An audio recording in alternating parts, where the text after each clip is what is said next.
सभी श्रोता भाई बहनों को जन्माष्टमी की बहुत बहुत बधाई, और साथ ही आज भगवान कृष्ण के नंद महोत्सव की भी बहुत बहुत बधाई। स्मरण कराऊं आपको,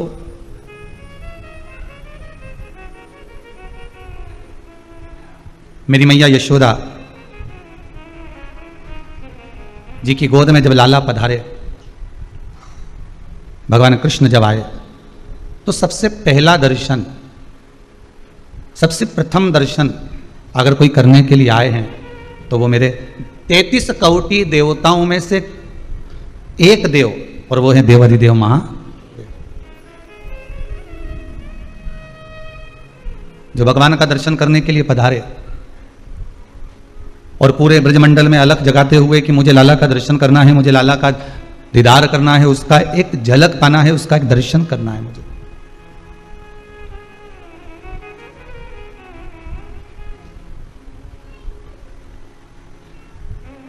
पूरे ब्रजमंडल की धरा पर घूमते घूमते घूमते घूमते जब यशोदा मैया के दरवाजे पर पहुंचे, और यशोदा मैया के दरवाजे पर भी जब लाला का दर्शन नहीं हुआ, तब यमुना जी के घाट पर बैठकर अलख जगाने बैठ गए। यमुना जी के घाट पर बैठकर गोपियों का हस्तकमल देखकर उनका भाग्य बताने बैठ गए।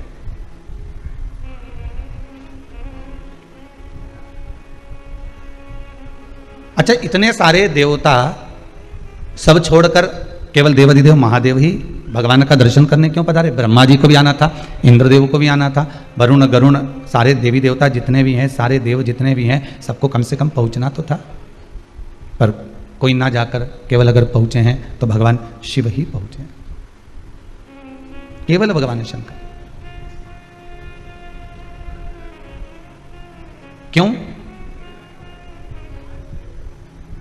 क्योंकि ये भगवान कृष्ण यदि यशोदा मैया की गोद में पहुंच रहे हैं तो ये श्रावणी पूर्णिमा के पुण्य से पहुंच रहे हैं। श्रावण का जो महीना है, और श्रावण के महीने में जो श्रावण की पूर्णिमा आती है, उस पूर्णिमा पर बहुत सारे ब्राह्मण यमुना जी के घाट पर जाकर श्रावणी कर रहे थे। और यशोदा मैया जी की जो माता जी हैं पाटला देवी, उन पाटला देवी भगवान शंकर की आराधना करती थी, यमुना का गुणगान करती थी, यमुना का स्मरण करती थी, और यमुना मैया से हर पल विनती करती थी कि मेरे बेटी, सारी बेटियों के यहाँ मेरे यहाँ संतान है, पर मेरी यशोदा के यहाँ औलाद नहीं है, यशोदा के यहाँ संतान नहीं। निवेदन भी करा तो उन्होंने शिव जी से करा कि ऐसी कृपा कर दो कि मेरी बेटी के घर में संतान हो जाए, मेरी बेटी के घर में औलाद हो जाए।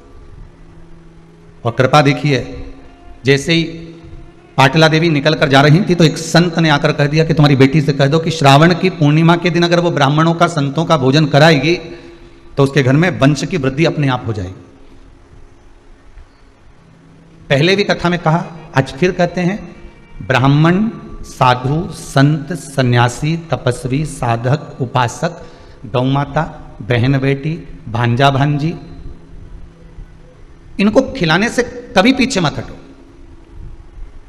इनको देने से कभी पीछे मत हटो।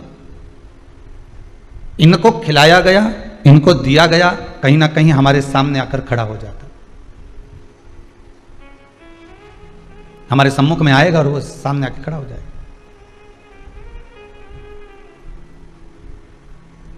हमारा तो निवेदन रहा है इस व्यासपीठ से, आज फिर करते हैं, मंदिर में दीप लगाओ ना लगाओ, अगरबत्ती लगाओ ना लगाओ, फूल चढ़ाओ ना चढ़ाओ, बेलपत्र चढ़ाओ ना चढ़ाओ, पर शिव महापुराण की कथा कहती है कि किसी भूखे को भोजन जरूर करा। अगर आपने किसी भूखे को भोजन करा दिया है, किसी को पानी पिला दिया है, किसी का आचमन करा दिया है, किसी को कुछ पवा दिया है, तो उसका पुण्य क्षीण नहीं होगा। वो पुण्य आपके खाते में हमेशा रहेगा, हर पल, हर घड़ी, हर क्षण आपके खाते में रहने वाला।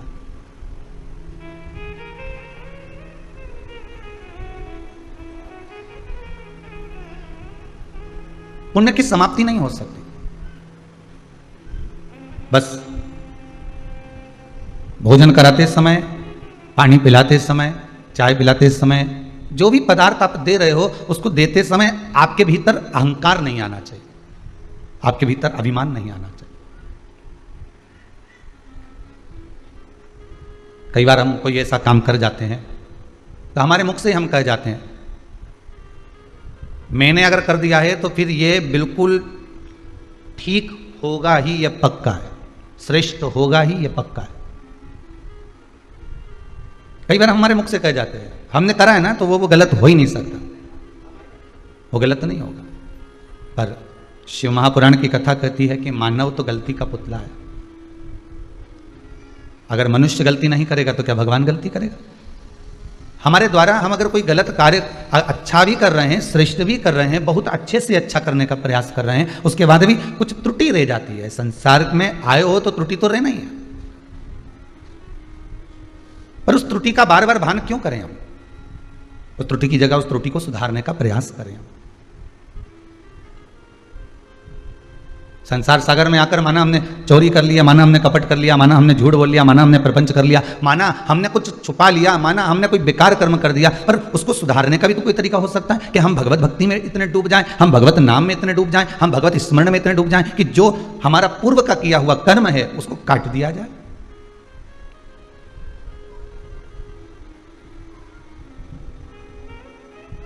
ये जो रुद्राक्ष का पौधा उत्पन्न हुआ शंकर भगवान के नयन के अश्रु से, तो किसी व्यक्ति के नयन में अश्रु ऐसे ही आ सकते हैं क्या? ऐसे आंसू आ जाएंगे अपने आप बैठे हो और आंख में से आंसू टपकना चालू हो जाएंगे अपने आप ही। अरे या तो ऐसे टपकेंगे भी ना, तो कोई हवा लग गई होगी, किसी का टल्ला लग गया होगा, कुछ सामान लग गया होगा, कोई वस्त्र लग गया होगा, तो आंसू गिर जाए तो बात दूसरी, आंखों से पानी आ जाए तो बात दूसरी। या हो आंसू आने का दो कारण, एक तो बहुत खुशी हो तो हृदय प्रफुल्लित होकर भी आंखों में अश्रु आ जाता है, और अगर हृदय में दुख हो तो भी आंसू आ जाता है, तो भी नैनों से जल बह जाता है। हम इतने बार कथा को सुने, हर बार हमने कथा में सुना कि माता पार्वती के नयन अश्रु से बेलपत्री का पौधा उत्पन्न हुआ। बोलो सही है कि गलत है? आपने सुना ना कथा, शिव महापुराण में भी लिखा हुआ है, लिंग पुराण में भी वर्णन है, स्कंद पुराण में भी वर्णन है कि पार्वती जी के नयन अश्रु से, माँ जगतजननी के नयन अश्रु से बेलपत्री का पौधा हुआ, और शंकर भगवान के नयन अश्रु से रुद्राक्ष का पौधा हुआ। तो अब ये विचार करा जाए कि शंकर भगवान को ऐसी कौन सी विपदा पड़ गई थी, शंकर भगवान को ऐसी कौन सी प्रसन्नता मिल गई थी, शंकर भगवान को क्या प्राप्त हो गया था जो शंकर भगवान के नयनों से अश्रु गिरा?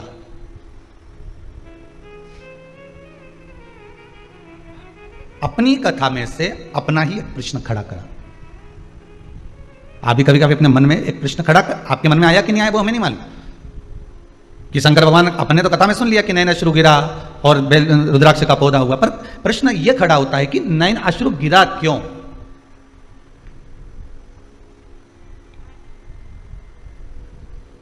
नैनों से आंसू, यहाँ यशोदा मैया की जो माता जी हैं पाटला देवी, इनकी आंखों से आंसू गिर रहा था। क्यों गिर रहा था? क्योंकि उनकी बेटी के घर में बच्चे नहीं थे।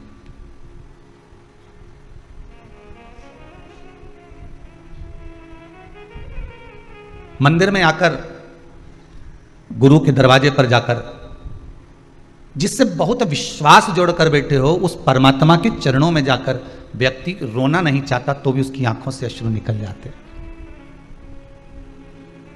हमने इस कुबेरेश्वर धाम में भी कईयों को देखा है, वो बोल ही नहीं पाते और उनके मुख से कोई शब्द नहीं निकलता, पर आंसू सब कह जाते हैं, अश्रु सब बोल जाते हैं कि क्या कहना चाहते हो, क्या कहना चाह रहे हो।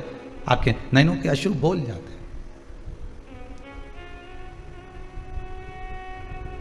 यशोदा मैया की माता पाटला देवी ने संतों से यह नहीं कहा कि मेरे घर में बेटी के गर्भ में संतान नहीं है, वो तो बस पूजन कर कर आ रही थी और नैनों से अश्रु बहाती हुई आ रही थी। तो संत ने पूछ लिया, क्या बात है, तुम्हारे नैनों से अश्रु गिर रहा है, अब बताएं क्या? अश्रु ही तो सब बोल रहे हैं ना। अगर हृदय में थोड़ा सा गम होगा, दुख होगा, तो ही तो आंसू निकलेंगे।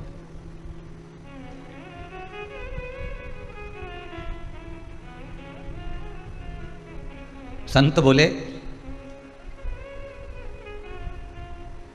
अगर नैनों में अश्रु हैं तो अपने परिवारजन को, अपने कुटुंबजन को, अपने हितैषियों को क्यों नहीं बोलते कि आपको तकलीफ है, आपको अश्रु आ रहे हैं? पाटला देवी ने एक बात, माता यशोदा की माता जी ने एक बात बहुत सुंदर कही है, संसार वाले तो आंसू देखकर पोंछ तो देंगे, मना नहीं है, पर जाते जाते कोई शब्द एक ऐसा और कहकर चले जाएंगे, फिर आंसू निकलना प्रारंभ हो जाए।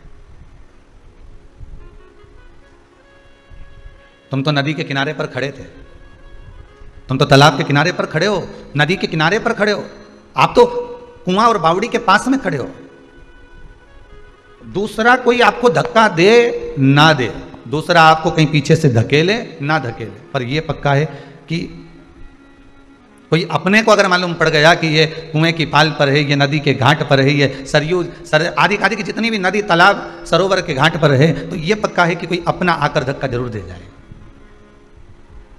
पर यदि देव अधिदेव महादेव में अगर ये मन लगा हुआ है, ये चित्तवृत्ति हम भगवान में लगाकर बैठे हैं, राम में, कृष्ण में, शिव में, भवानी में, जगदम्बा में, दत्त में, आपकी चित्तवृत्ति अगर परमात्मा में लगी है तो धक्का देने वाला भले धक्का दे, पर अगर भगवान का स्मरण कर कर अगर हम गिर भी गए पानी में तो यह पक्का है कि जिसका हम स्मरण कर रहे होते हैं वही हमें हाथ में झेल कर उस तालाब से, उस नदी से बाहर निकाल देता है, जिसका हम स्मरण कर रहे होते हैं,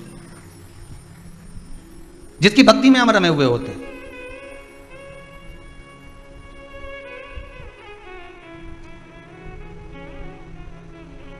महाराज वो कहते ना, ले ले हरि का नाम नहीं, यही एक तरने का उपाय है, यही है कि ले हरि का नाम यूं ही तर जाएगा। केवल भगवान के नाम से कलियुग केवल नाम आधारा, ले हरि का नाम यूं ही तर जाएगा, धन दौलत और माल धरा रे जाएगा।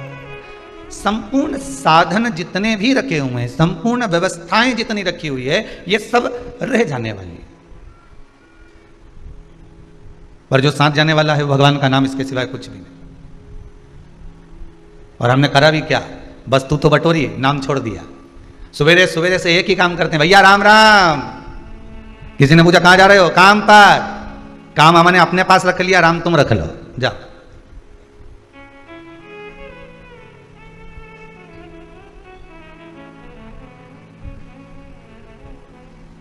और अगर आप कभी अपने भी प्रयास करा होगा, कोई कोई व्यक्ति जो भगवान की कथा नहीं सुनता, जो भगवान के मंदिर नहीं जाता, जो देवालय नहीं जाता, जो धर्म सत्कर्म नहीं करता, कभी कभी आपने भी प्रयास करा होगा उसको बोलने का, क्यों मंदिर नहीं जाती, एक वजह से कथा आ रही है, रुद्राक्ष शिव महापुराण की कथा चल रही है, सुनो कथा को,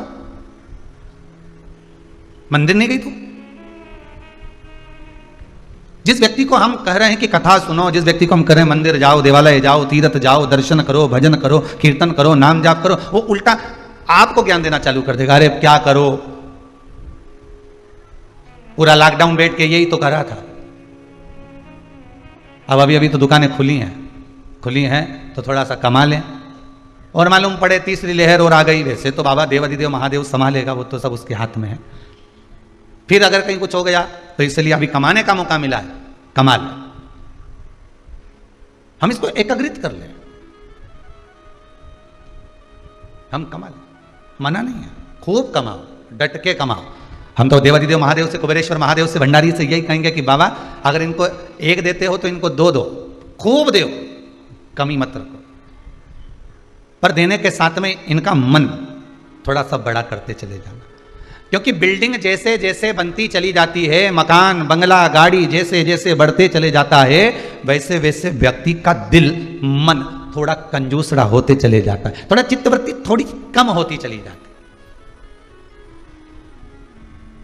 8-10 फैक्ट्रियां चल रही है, ओहो 4-6 पेट्रोल पंप है, बहुत बढ़िया। कजन कितनी तो हमने कॉलोनी काट ली, बहुत बढ़िया। इतनी गाड़ियां हैं, एक एक बहू की अलग, बेटा की अलग, ओहो बहुत बढ़िया।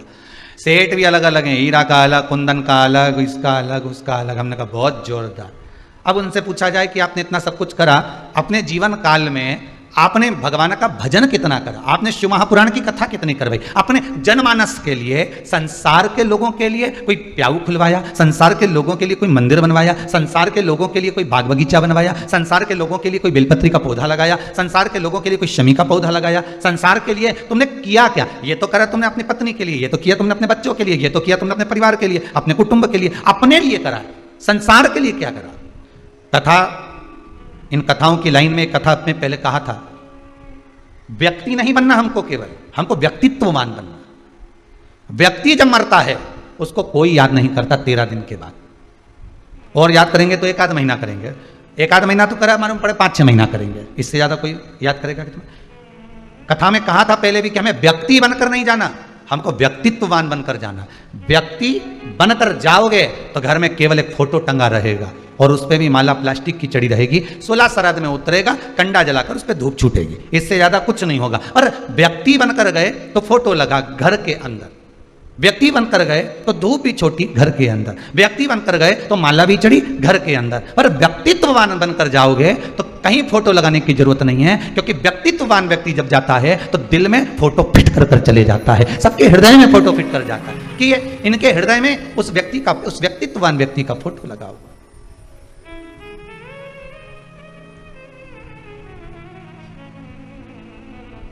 मैं धन्यवाद दूंगा श्री घनश्याम दास जी, श्रीमती उषा जी गांधी, खामगांव महाराष्ट्र को,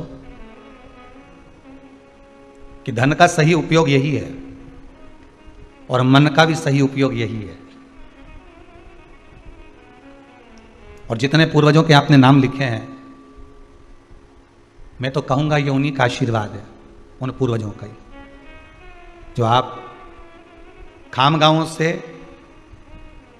ऑनलाइन इस शिव महापुराण की कथा को करवा रहे हो महाराष्ट्र से। जैसे उदर तृप्ति के लिए भोजन जरूरी है, आत्मा की तृप्ति के लिए शिव महापुराण बहुत जरूरी है। अभी इस रुद्राक्ष शिव महापुराण के पहले जो शिवपुराण हुई थी वो व्रत शिवपुराण हुई थी। कई माताओं ने इतने मैसेज भेजे हैं, कई ने व्हाट्सएप पर, कोई ने काय पर लिख लिख कर भेजा, हमें पूजन का विधान मालूम पड़ गया, हमें उद्यापन क्या होता है यही नहीं मालूम था। हम तो सोचे थे कि व्रत को समाप्त कर दो, उद्यापन का महत्व यही है, व्रत की पूर्णाहुति कर दो, उद्यापन का मतलब यही है।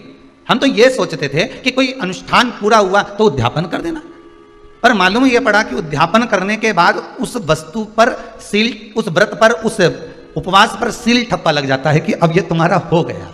हमको ये नहीं मालूम था कि ये व्रत अब हमारा हो गया, हम तो उद्यापन कर देते थे।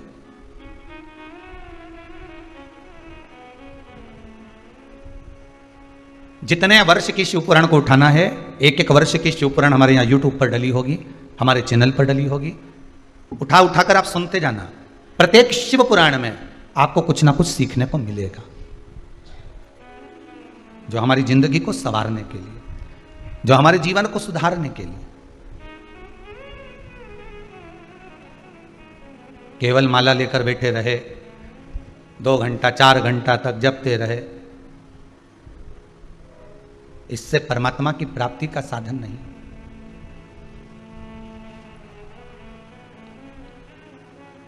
आज जन्माष्टमी का दूसरा दिन है, नंदोत्सव है।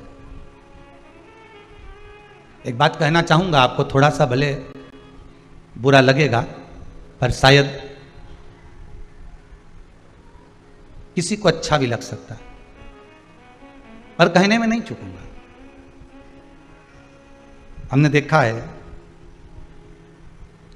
माताएं, पुरुष वर्ग अपने घर घर के ठाकुर जी को लेके डलिया में जाते आते रहते हैं, आपने भी दर्शन किया होगा।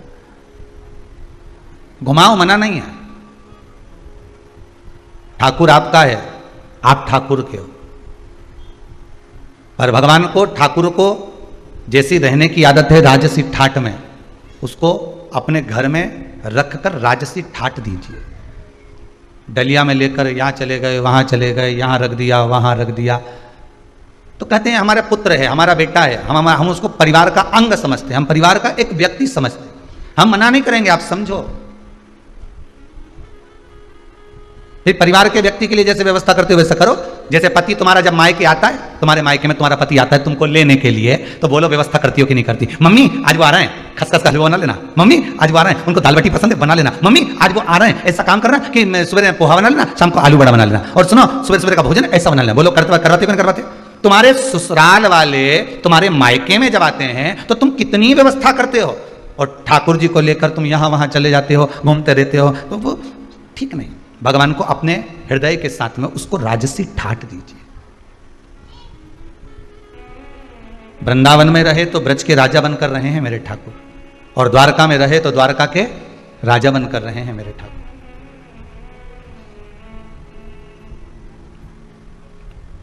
अभी एक बार तो कहा हमने देखा था कहीं पर कि कोई माताएं तो ऐसे राधा कृष्ण थे, उनको एक हाथ में राधा को पकड़ी थी, एक हाथ में कृष्ण को पकड़ी थी और चली जा रही। और सामान खरीदा वो हाथ गाड़ी से, ठेला गाड़ी से, तो राधा कृष्ण को वो ठेले पे धर दिया और सामान ले लिया। सामान लिया, झोला टांग लिया एक हाथ में, मालूम पड़ा ठाकुर जी को तो ले गई, राधा जी को ठेले पे छोड़ गई। फिर याद आया उसको, फिर आई, फिर राधा जी के भी, फिर अभी तक दो हाथ में थे, अब दोनों को एक ही हाथ में उठा लिया। श्रेष्ठता में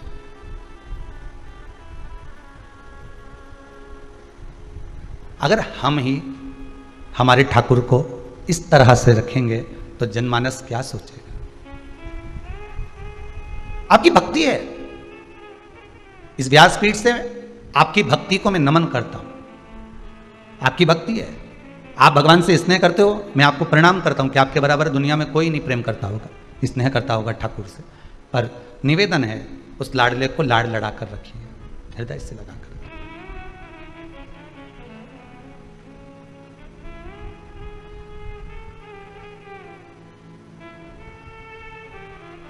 और चित्तवृत्ति में अगर वो समाया है तो फिर क्या सोचा? किसी एक माता जी ने पूछा था, क्या शंकर भगवान का शिवलिंग घर में रखना जरूरी है? मेरा पति कह रहा है कि शिवलिंग नहीं रखूंगा, मैं कह रही हूं कि मैंने शिव पुराण सुनी है तो शिवलिंग घर में रखूंगी। बहू भी मेरा साथ दे रही है, बेटा भी मेरा साथ दे रहा है, पर मेरा पति मना कर रहा है। तो हमने उस माता जी से एक ही बात लिखकर भेजी कि आपसे निवेदन है कि अगर आपका पति मना कर रहा है शिवलिंग रखने को तो मत रखो। हृदय में तो शिव है ना, श्वासों में तो शिव है ना, धड़कनों में तो शंकर है ना, रोमावली में शंकर समाया हुआ है।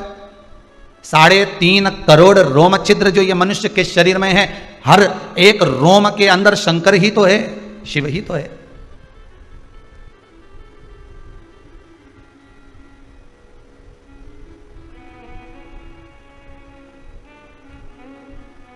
हम नर्मदा जी नहाने गए थे, वहां से शंकर जी लेके आए, इतने बड़े शंकर जी। गुरु जी बताओ कहां रखे? हमने कहा लाने का कौन ने बोला था तेरे को? वो इतने बड़े लेके आई है तो कोई मंदिर के लिए लाई होगी ना? नहीं, वो तो सब ले जा रहे थे तो हमने कहा हम भी ले चले। अच्छा, शिव पुराण कह रही है एक छोटा सा, छोटा मात्र एक तिल बराबर का भी अगर कंकर है तो वो शंकर है। आप उसमें तो भगवान का दर्शन करिए, आप उसमें तो भगवान का दीदार करिए।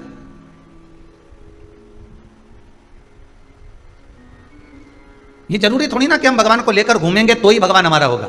हम भगवान को मंदिर, घर के अंदर बिठाएंगे तो ही भगवान हमारा होगा। किसी किसी के यहाँ शादी में, ब्याह में लड्डू गोपाल देते हैं कन्यादान में। अब लड्डू गोपाल जी दे तो देते हैं वो कन्यादान में। अब ईमानदारी की बात है, वो लड्डू गोपाल जी को कन्यादान में किया तो जितने भी लोग उनको लेके गए तो वो जो बर्तन नहीं होते नहीं कन्यादान के, ने हंडा ने, बाल्टी ने, टंकी ने, सब सामान वो उसी में वो डाल के ले गए। अरे बोलो तो सही है कि गलत है? उसी उनने तो उसको बर्तन समझा, उसी में डाल के ले गए। अब जब शादी हो गई, रिसेप्शन हो गया, 15-20 दिन हो गए, बर्तन का बोरा अभी तक नहीं खुला। 1-1.5 महीना बाद जब बर्तन का बोरा, और अभी भी सास ने कह दिया पड़े रहने दो, इतने तो बर्तन पड़े करेंगे का। तब बहू ने कहा हो सकता है हमारी मम्मी ने हमको भगवान दिए थे इसमें पड़े होंगे, जरा देख लो ना। मतलब पड़े होंगे, रखे होंगे नहीं, पड़े होंगे, जरा देखो।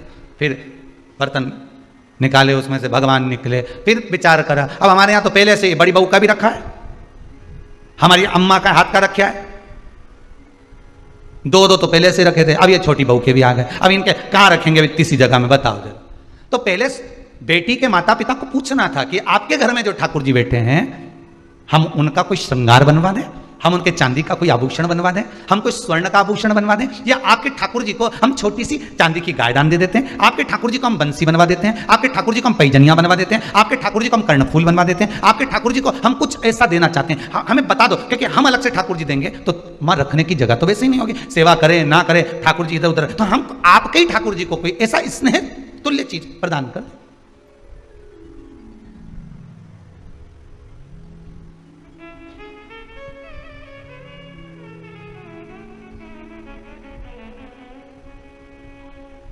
लोग वो बकरी की चाल, भेड़ चाल बोलते हैं ना, ऐसे चलते हैं।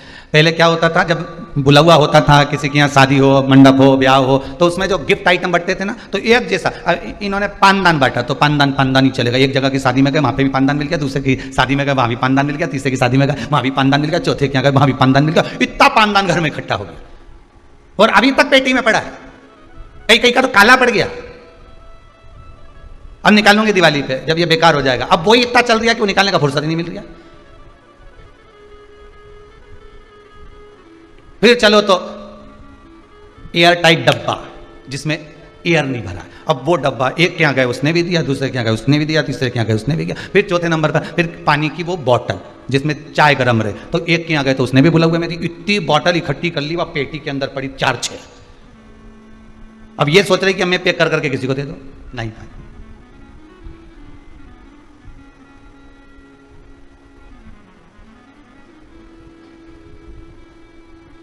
उसको जो अच्छा लगता है वो आप दीजिए। शिव महापुराण की कथा कहती है जो ईश्वर को अच्छा लगे, भगवान को जो अच्छा लगे आप उसको वो दो। भगवान को क्या अच्छा लगता है? भगवान को आपका धन अच्छा लगता है, दौलत संपदा? भगवान को आपकी प्रॉपर्टी अच्छी लगती है? नहीं। भगवान को आपका सोना चांदी हीरा पन्ना कुछ भी अच्छा नहीं लगता। भगवान कहते हैं ये तो सब मेरे चरणों की धूल है। तुम मेरे पास में आते हो, आते ही काय को मेरे चरणारविंद की रज लेने के लिए। रज मतलब भगवान के चरणों का थोड़ी सी धूल अगर मिल जाएगी तो जीवन सार्थक। मेरे पास क्यों आए हो? मेरे पास तो अगर आए हो कुछ देना चाहते हो तो केवल मुझे दे रहे हो, तो मुझे जो प्रिय है वो दीजिए। तो भगवान को प्रिय क्या है? तो कहा मुझे प्रिय है बस तेरा भजन, मुझे प्रिय है तेरा स्मरण, तेरे हृदय से तू भगवान का नाम ले ले, श्री शिवाय नमस्तुभ्यम बोल ले। बाबा कहते हैं बस मैं तेरा हो गया, तू मेरा हो गया। अरविंद की मात्र रज मिल गई तो मेरा जीवन तो वैसे ही सार्थक हो गया। रिटर्न बढ़ गया, मेरा जीवन तो वैसे ही सार्थक हो गया। उसकी सार्थकता, उसकी आनंदता, उसकी उमंगता आपके चरणारविंद की रज से है, चरणों की रज। ये जरूरी नहीं है कि घर में शिवलिंग होना बहुत जरूरी है। हम तो कहेंगे शिवलिंग है आपके घर में, अच्छी बात है, सेवा करो, चाकरी करो, दर्शन करो, कथा स्मरण करो, पूजन करो, पाठ करो। शिवलिंग लाने का मन है आपका तो हम तो करबद्ध हाथ जोड़कर निवेदन करेंगे कि शिवलिंग भी लाना तो ऐसा लाना कि जिस पर कोई वस्तु आप समर्पित कर दें तो उसको पा लें। जैसे नर्मदेश्वर शिवलिंग, नर्मदा जी के जल से निकला हुआ शिवलिंग ऐसा होता है कि उस पर कुछ भी चढ़ाकर आप खा सकते हो, कुछ भी समर्पित कर कर आप पा सकते हो। बाकी के जितने शिवलिंग हैं नर्मदेश्वर को छोड़कर, उनको अगर कोई वस्तु टच हो गई तो उसको आप पा नहीं सकते। फिर वो बैरागी, त्यागी, साधु, सन्यासी, तपस्वी, साधक, उपासक के लिए रहेगा, वो फिर आपका पाने के लिए नहीं रहेगा। वो संत के लिए, साधु के लिए, जिसने अपना घर गृहस्थी परिवार सब छोड़ दिया हो, फिर वो उसका है, फिर उसके लिए। और अपन तो गृहस्थी हैं, घर में रहने वाले हैं। कभी कभी शंकर भगवान का स्नान कराएंगे, अभिषेक करेंगे तो दूध दही का पंचामृत चरणामृत भी ले लेंगे। अपन तो गृहस्थी है।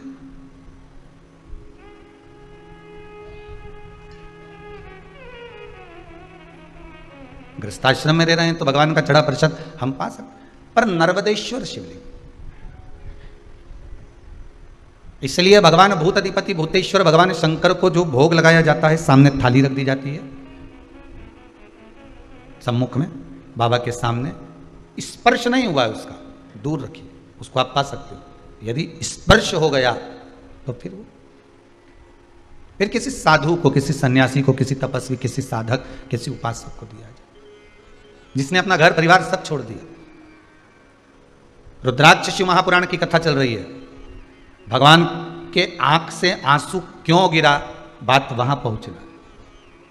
तब रुद्राक्ष का पौधा उत्पन्न होगा, तब जाके रुद्राक्ष उत्पन्न होंगे, एक मुखी से लेके 14 मुखी तक। फिर उसका वृतांत वर्णन कई कई जगह पर देखने को मिलता है कि इतना बड़ा रुद्राक्ष, उस पर शेषनाग भी बना है, उस पर शिवलिंग भी बना है। तो कह ये हमको दिया था, बहुत महंगा लेकर आए। तो ये रुद्राक्ष पर शिवलिंग नहीं होता, शिवलिंग की आकृति शंकर खुद अपने आप बनाता है। उसको घिसकर या सांप को छीलकर या बनाकर ये नहीं बेचा।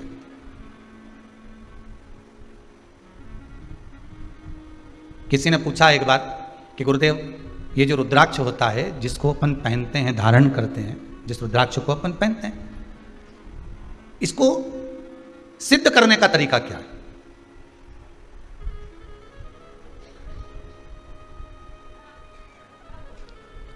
अच्छा, सिद्ध नकली भी हो जाता है और सिद्ध असली भी हो जाता है। अब इसको भी समझ लेना जरा अच्छी तरह से। प्लास्टिक का जो रुद्राक्ष होता है, नकली जो रुद्राक्ष होता है, सिद्ध वो भी किया जाता है, लोग अब सिद्ध करते ही हैं उसको। और असली का जो रुद्राक्ष होता है उसको भी सिद्ध करते हैं। तो कहा महाराज जी दोनों में अंतर क्या है? तो शिव महापुराण की कथा कहती है, रुद्राक्ष शिव महापुराण की कथा कहती है कि नकली और असली में एक अंतर जरूर है कि असली रुद्राक्ष अपना काम मात्र सिद्ध होते ही चालू कर देता, और नकली रुद्राक्ष आप 50 बार उसको अभिषेक में रख लिए, 50 बार आपने अनुष्ठान कर लिया, 50 बार आपने व्यवस्था कर ली, 50 बार आपने उसको रिझाना चाहा, उसके बाद भी वो सिद्ध नहीं हो पाया। 4 दिन अगर उसने अपना असर दिखा दिया तो 5वें दिन वापस वो डाउन हो जाएगा। ये नकली है। और असली एक बार अगर आपने धारण कर लिया, असली रुद्राक्ष को अगर आपने एक बार पहन लिया, असली रुद्राक्ष को अगर आपने अपनी जिंदगी में एक बार उतार लिया, असली रुद्राक्ष का पानी अगर आपने पी लिया, थोड़ा सा भी आचमन कर लिया, तो बीमारी तो दूर होना ही है।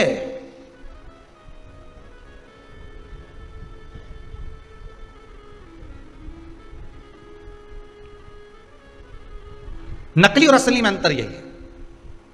असली रुद्राक्ष को तो सिद्ध करने का एक ही तरीका, जो 14 मुखी तक रुद्राक्ष का जो मंत्र दिया गया है, उस मंत्र का स्मरण कर लो, उस मंत्र का जाप कर लो, उस मंत्र का भगवती स्मरण कर लो। और अगर वो भी नहीं कर सकते तो क्या लिखा है शिव महापुराण में?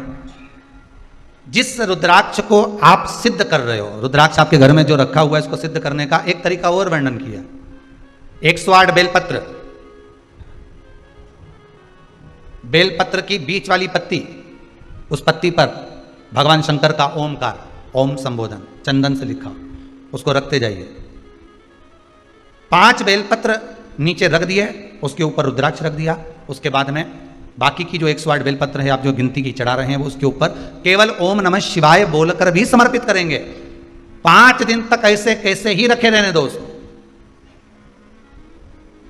बस इतना जरूर करना कि उसके सामने कपूर जरूर जलाना, थोड़ा सा कपूर, अर्थात अपन जलाने का मतलब है कि कपूर की आरती कर लो। कर्पूर गौरम करुणावतारम संसार सारम, कपूर उसके सामने 5 दिन तक प्रतिदिन शाम के समय, सुबह के समय पर आप आरती के नुमा उसको अवश्य प्रज्वलित करें। मात्र 5 दिन। 5 दिन के बाद वो बेलपत्री को उठाइए, और उठाने के बाद में आप विसर्जन कर दीजिए। रुद्राक्ष को ओम नमः शिवाय बोलकर या श्री शिवाय नमस्तुभ्यम मंत्र का स्मरण कर कर, या रुद्राक्ष के जो मंत्र हैं, जितना मुखी रुद्राक्ष है उतना मंत्र का, उस मंत्र का जाप कर कर, आगे आएगा चरित कथा में उस मंत्र को बताएं, तो उस मंत्र को भी बोलकर आप उस रुद्राक्ष को धारण करेंगे। वो सिद्ध हो गया। अब ना उसको कहीं अभिषेक में रखने की जरूरत है, अब ना उसको कहीं भभूति लगाने की जरूरत है, और ना उसको किसी तरह से उसमें धूप घुमाने की जरूरत। अब तो तुम्हारे तन पर जब धारण कर लिया तुमने, उस तन पर धारण करने के बाद तुम जब घटकी जिह्वा से शिव का नाम लोगे, आपको पहले कथा में कहा था, एक होता है आ जपा जप, पहले की कथा में निकाल कर देखना। एक होता है जप, जो तुम हाथ से कर रहे हो, मुख से कर रहे हो। एक आ जपा जप होता है। आ जपा जप किसको कहते हैं? कि जिस दिन से तुम पैदा हुए, माता के गर्भ से जब तुम बाहर निकले और तुम्हारी श्वास जब निकलना, अंदर बाहर होना चालू हो गई, श्वास निकलना प्रारंभ हो गई, उस दिन से तुम्हारा एक जप चालू हो गया, उसको कहते हैं आ जपा जप। अर्थात तुम भगवान का नाम लो ना लो, पर तुम्हारी जब श्वास निकलेगी, श्वास में एक शब्द निकलता है, वो ओमकार का निकलता है।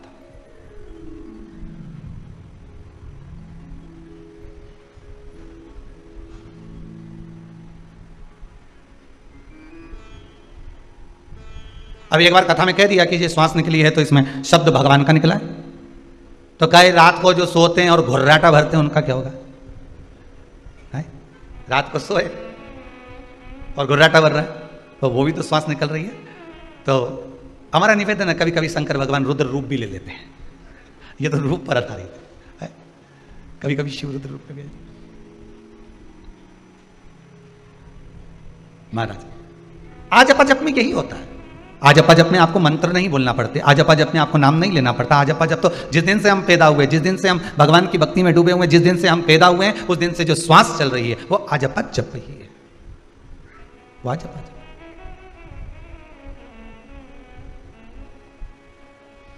श्वास श्वास में ओम रटो, वृथा जन्म मत खोए, ना जाने इस श्वास का फिर आवन होए ना होए।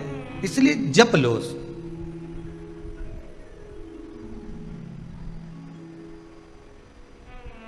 तो रुद्राक्ष जब हम गले में धारण कर लेते हैं, रुद्राक्ष जब हम अपने गले में धारण करते हैं रुद्राक्ष को, और धारण करने के बाद हमारी श्वास का जब आजपा जप प्रारंभ होता है, हमारी श्वास का जब भगवान का नाम जपना प्रारंभ होता है, तो वो रुद्राक्ष चार्ज होते रहता है। रुद्राक्ष को फिर अलग से कहीं ले जाकर सिद्ध कराने की जरूरत नहीं है, वो चार्ज होता रहता है, चार्ज होता है।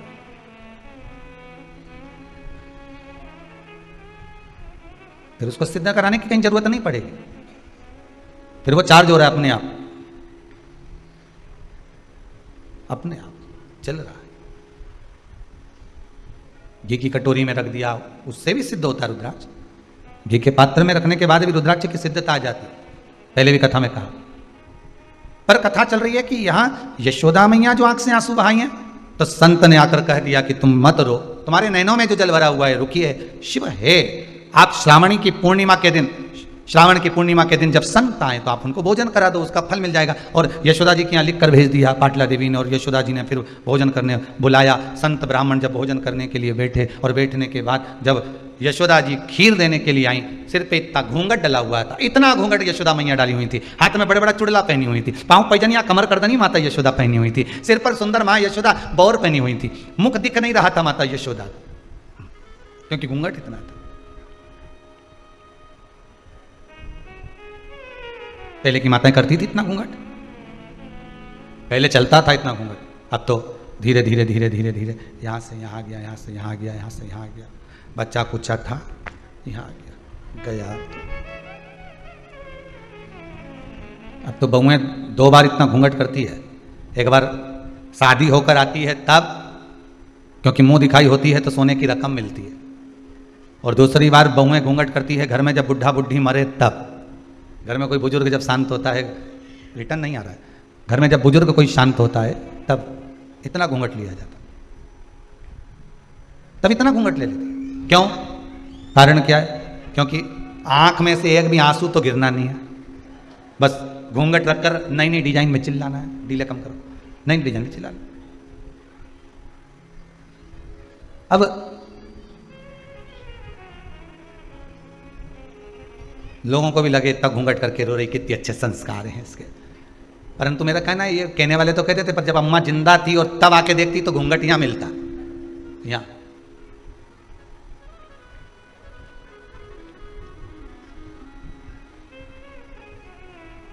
कभी कभी रोने का तरीका भी बदल जाता है। एक व्यक्ति कथा में जाकर बैठा और बैठते से ही जो रोना चालू करा उसने, तो महाराज जी भी चक्कर में पड़ गए कि मैंने रोने की कोई कथा ही नहीं बाची, जब उन्होंने रोने का कुछ बोला ही नहीं तो ये रो क्यों रहा आखिर, और 1 घंटा हुए तो रो ले, यहाँ तो 3 घंटा लगातार रोए जाए रोए जाए रोए जाए रोए जाए। तो कथा जब पूरी हो गई, अक्षतम केशवम हो गया, तब महाराज जी ने उसको अपने पास में बुलाया, भैया इधर आओ जरा। हाँ महाराज जी बोलिए, ये बताओ हमने कथा में कोई रोने की बात तो बोली नहीं, तो तुम इतना क्यों रो रहे थे, और थोड़ा बहुत रो रहे चल जाए, तो अल्लाह अल्लाह के रो रहे, चिल्ला चिल्ला के, तुम इतना क्यों रो रहे थे? अरे महाराज जी हम तुमको क्या बताएं। महाराज जी बोले नहीं बताओ तुम तो क्या बात किया। महाराज जी बात इतनी सी है, हमारे पास में एक पाड़ा था, तो वो 3 घंटे तक टटर टटर करता रहा, आखिरी में वो जिंदा रिया ही नहीं, मर गया। हमको भी रोना इसलिए आ रहा है कि तुम भी 3 घंटे से पाड़े जैसे टटर कर रहे हैं। अब हमें टेंशन ये है कि पाड़ा निपट गया, कहीं तुम नहीं निपट गया। तो जो नहीं समझे आंसू की कीमत, जो नहीं समझ पाए कि आंसू है क्या, वो तो लगे कि पाड़ा और महाराज के लिए शादी किया कि 3 घंटा टटर कर।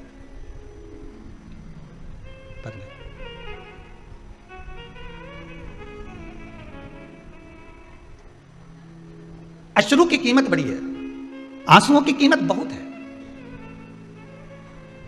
हम तो कहेंगे इसको व्यर्थ भी मत जाने दो।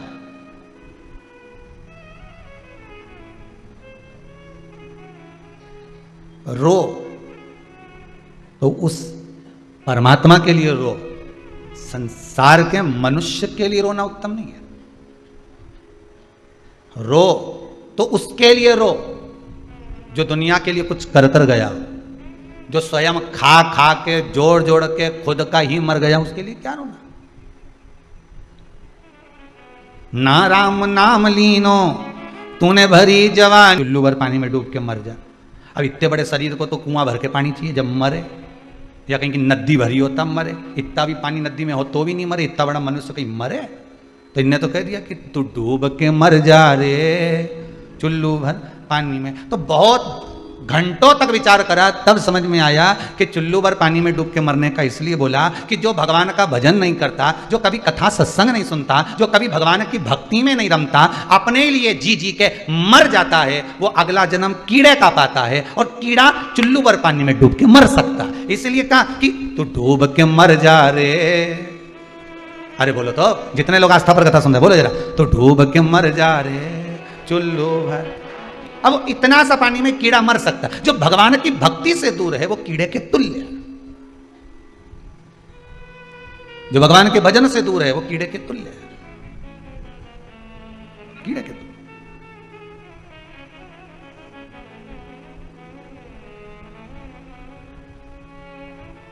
व्यक्ति भगवान के करीब में कब आता है? समय बताइए। व्यक्ति भगवान के करीब में कब आता है? जब सारी दुनिया से ठोकर खा लेता है, सारी दुनिया कि देख लिया संसार हमने, देख लिया संसार हमने, देख लिया ओ, देख लिया संसार हमने, देख लिया, देख लिया संसार हमने, देख लिया। सब मतलब के यार हमने देख लिया, सब मतलब के यार हमने देख लिया, देख लिया संसार हमने, देख लिया, देख लिया संसार हमने, देख लिया, देख लिया संसार हमने, देख लिया, देख लिया संसार हमने, देख लिया। धन निरोगी धन है जब जेब में है तेरे माया, धन निरोग धन जेब में जग तक, धन निरोग धन जेब में जब तक, धन निरोग धन जेब में जब तक, मन से सेवा करोगे जब तक, मन से सेवा करोगे जब तक, मान का परिवार हमने देख लिया, मान का परिवार हमने देख लिया, सब मतलब के यार हमने देख लिया, सब मतलब के यार हमने देख लिया, अरे देख लिया संसार हमने, देख लिया, देख लिया संसार हमने, देख लिया। ये संपूर्ण संसार में जितने नजर आ रहे हैं आपको अपने दिखते हैं, पर शिव पुराण कहती है ये सब पूर्व के कर्म के हिस्सेदार, ये पूर्व के कर्म के हिस्सेदार।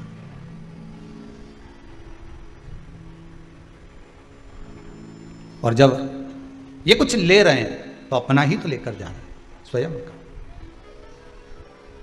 रो किसके लिए रो? आंसू भी बताते हैं कि रोना है तो उस परमात्मा के लिए कि मुझे कब मिलेगा वो।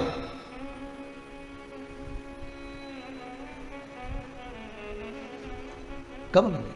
सुन लो मेरे श्याम सलोना, तुमने ही मुझे पर कर दिया टोना, कर दिया टोना, मेरी अखियां तुम्हीं से लड़ी, बिहारी जी मैं कब से खड़ी, तेरी अखियां हैं जादू भरी, बिहारी जी में कब से।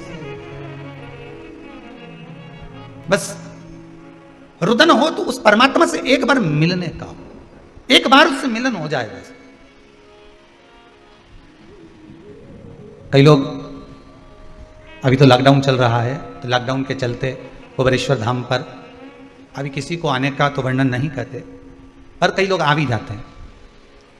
और आ जाते हैं तो उनके कईयों के नैनों में जब जल रहता है तो पूछने में आ जाता है, क्यों रो रहे हो? कोई दुख है क्या आपको? नहीं।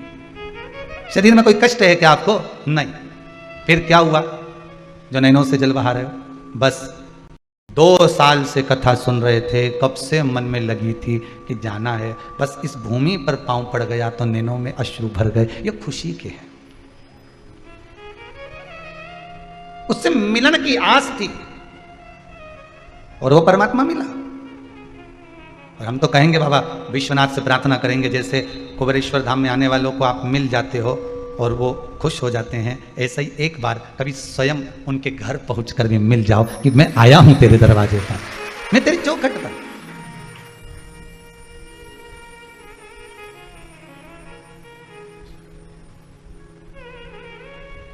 मैंने सारे सहारे छोड़ दिए, बस तेरा सहारा काफी है। रुदन के अश्रु भी कहते हैं कि रोना भी किसके सामने, और रुदन हो भी तो कहां पर।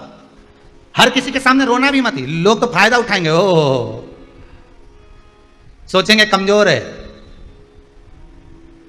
डर रहा है, नैनों से जल बह रहा है। जो अश्रु की कीमत जाने उसके सम्मुख में रो। यशोदा जी रोई थी संतों के सामने, तो श्रावणी करने वाले ब्राह्मण जब भोजन करने के लिए आए, यशोदा जी इतना घूंघट कर जो भोजन परोस रही हैं, और ब्राह्मणों ने देख लिया कि ये नंद बाबा की दाढ़ी सफेद, बाल सफेद, और ये नंद बाबा के छोरे की पत्नी दिखे। अब उनको क्या मालूम था कि नंद बाबा की ही धर्म पत्नी है। उनको तो लग रहा था कि ये बहू है, उनको तो ये महसूस हो रहा है कि ये बहू है। अब इनके घर में कोई बच्चा नहीं दिख रहा, तो सारे संतों ने खीर खाते खाते, कटोरा तो हाथ में ही था, थोड़ी तो मुंह में, थोड़ी हाथ में, और खाते ही खाते बोल दिए। एक दूसरे को कोनी मारे, इनके घर में औलाद नहीं दिख रही, ये बहू अकेली दिख रही है नंद बाबा की, पर इनका नंद बाबा कोई पोता पोती नहीं दिख रहा। अब इनका छोरा हो तो पोता हो, और ये जिसको बहू समझ रहे हैं वो तो यशोदा जी। तो इन सारे ब्राह्मणों ने भोजन करते करते आशीर्वाद दे दिया, पुत्र भव। इतने में यशोदा जी ने भी घूंघट ऊंचा कर दिया। जो घूंघट ऊंचा करा तो सारे संत एक दूसरे को कोनी मार कर कहे, इका भी बाल धोला है, ये भी बुढ़िया है। अपने गलत फहमी हो गई। इतने में नंदराय जी बोले, बाबाओं आप आशीर्वाद दे रहे हो पुत्र होने का, 60 का और 55 की, अब बताओ पुत्र कहां से आएगा। अब संतोन भी बेचारे फंस गए आशीर्वाद देके, तो उन्होंने कहा हमारा आशीर्वाद गलत नहीं हो सकता, कहीं से भी आएगा, पर तुम्हारे घर में तो आएगा। अब कहीं से भी आया, पर इनके घर में आया। और संतों का आशीर्वाद कितना विचित्र होता है वो भी देख लीजिए। यशोदा जी के घर में हुई थी लड़की, पर कहा था पुत्र भव, तो आधी रात को चेंज भी हो गया। चमत्कार सा हो गया, लोगों हो गई बात निराली। रात ही रात में नंद बाबा की दाढ़ी हो गई काली। ना जाने किस ऋषि मुनि ने धागा हाथ लपेटा, कि नंद घर अनहोनी हो गई, बेटी हो गया बेटा। ये चमत्कार नहीं तो और क्या है।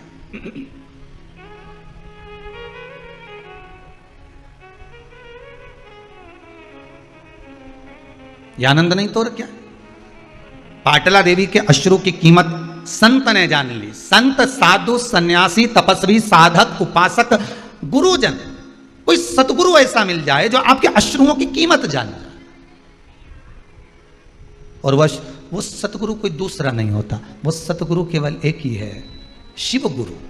कौन सा गुरु है? जम के बोलो जरा, शिव गुरु। जिसका कोई गुरु नहीं, उसका गुरु शंकर, उसका गुरु शिव। आंसुओं की कीमत वही जान सकता है, शिव गुरु। क्यों रो रही है? चोर आकर रोया, कुबेर बना दिया।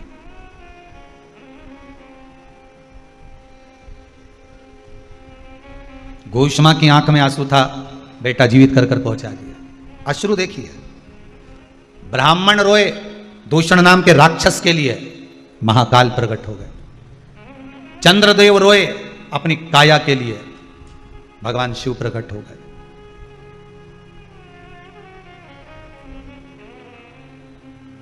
ब्राह्मणों ने तप साधना करी, दारुक नाम के राक्षस को मारने के लिए शिव प्रकट हो गए। अश्रु की कीमत कोई नहीं जान सकता, केवल शंकर के सिवा। आंसू बहाने वाला आंसू पोंछ सकता है। शंकर ने अगर एक अश्रु बहाया है, और उससे अगर रुद्राक्ष का पौधा उत्पन्न हुआ है, और उस पौधे से अगर रुद्राक्ष उत्पन्न हुआ है, तो हम लोगों से कहते हैं कि भगवान शंकर के नयन के अश्रु से उत्पन्न हुआ रुद्राक्ष का पौधा, रुद्राक्ष का वृक्ष, उस रुद्राक्ष के वृक्ष से उत्पन्न हुआ रुद्राक्ष। अर्थात शंकर तो खुद आकर तो तुम्हारा आंसू नहीं पोंछेगा, पर इतना जरूर विश्वास रखना, आंसू पोंछता कौन है? जो आंसू बहा चुका होता है, जिसने हृदय से छुआ होता है। वो कहते हैं ना, दिल की गाथा दिल वाला ही जाने, हृदय की गाथा हृदय वाला ही जानता। जिसके हृदय को ठेस पहुंची होगी, दूसरे के हृदय को ठेस पहुंचने वाले की वाणी को वो समझ जाएगा, जान जाएगा। शंकर भगवान को कितनी हृदय में ठेस पहुंची होगी वो भी देख लीजिए जरा। उमा चली गई। सती, जिसको ले जाकर भगवान शंकर ने कुंभज बाबा की यहां कथा सुनवाई, वो सती मैया अपने पिता के घर में प्राणों को त्याग दिया। विचार करिए कितना दुख होगा। सग्गा ससुर अपमान कर रहा है, कितना दुख होगा जरा विचार करिए। जिसका हृदय भीतर से रोया होगा वही सामने के रोने वाले के आंसू पोंछ सकेगा। शंकर जी के नैन अश्रु से उत्पन्न हुआ है रुद्राक्ष का पौधा, रुद्राक्ष के पौधे पर उत्पन्न हुआ है रुद्राक्ष। रुद्राक्ष अगर आपने धारण कर कर रखा है तो क्या वो आपको रोने देगा? जम के बोलिए जरा, रोने देगा? नहीं, क्योंकि रोने वाला जो पूर्व में रो चुका है, जिसकी अश्रु गिरे हैं, वो ही पहुंच सकता है आपके आंसुओं, आपके आंसुओं को वही पहुंच सकता है। बस वही जान सकता है। इसलिए कहा था सब मतलब के यार हमने देख लिया। ये संसार सागर केवल एक हमारे जो पूर्व के कर्म के अनुसार हमें जितने लोग मिलते चले जाते हैं। आपके अगर भक्त मिले हैं, आपके अगर परिचित मिले हैं, आपके रिश्तेदार मिले हैं, आपके कुटुंबी मिले हैं, आपके परिवार वाले मिले हैं, आपके रिश्तेदार मिले हैं, आपके परिवार के जन मिले हैं, पुत्र पुत्री बेटा बहू आदि आदि जितने भी मिले हैं, ये हमारे पूर्व के कर्म के अनुसार मिले। हम तो यहां तक भी कहेंगे कि अगर गुरु को शिष्य भी मिला है तो पूर्व के कर्म के अनुसार मिला। कोई चेला तो ऐसा होता है जो गुरु जी की सेवा में तत्पर लगा रहता है, और कोई चेला ऐसा होता है जो गुरु जी से भी कुछ कमाने के लिए निकला पड़ा होता है। अगर गुरु को चेले भी मिले हैं ना तो वो भी पूर्व के कर्म के अनुसार मिले, वो भी पूर्व का कर्म।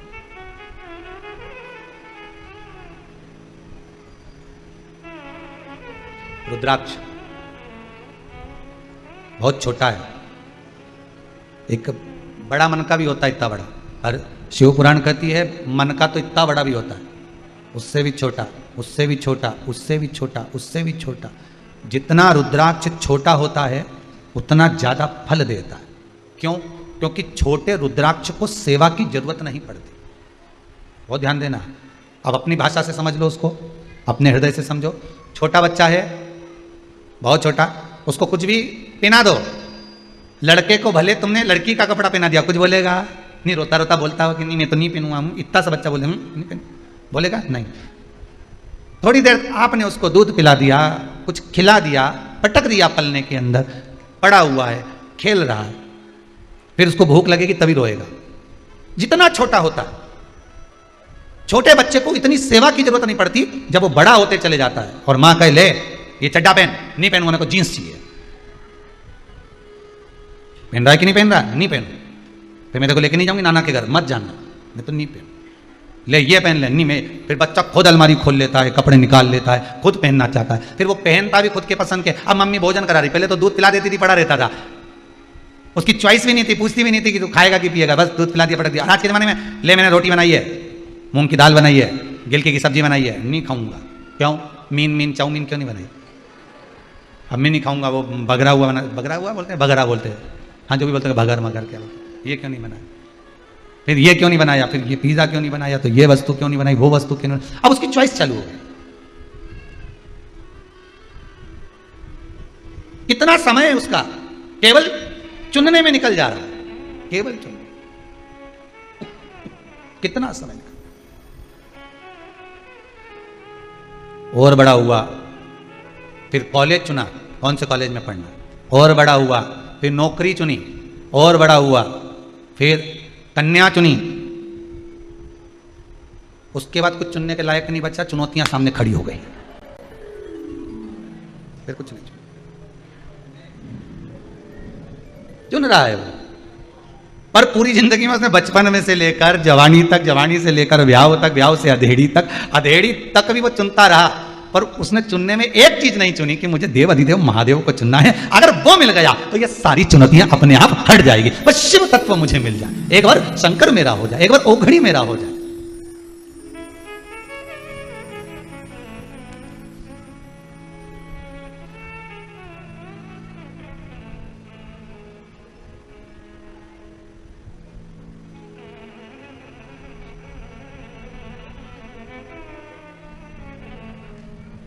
चुनौतियां खड़ी है सामने, पर शिव तत्व अगर हमारे पास में है, शंकर हमारे पास में, तो रुद्राक्ष जितना छोटे से छोटा होगा, जितना छोटा होगा, बच्चा जितना छोटा होगा, उसको उतनी सेवा की जरूरत कम पड़ेगी। बस ये है, छोटा होता है तो संभालना ज्यादा पड़ता है। बोलो सही है कि गलत है? छोटा है तो उसको संभालना पड़ेगा।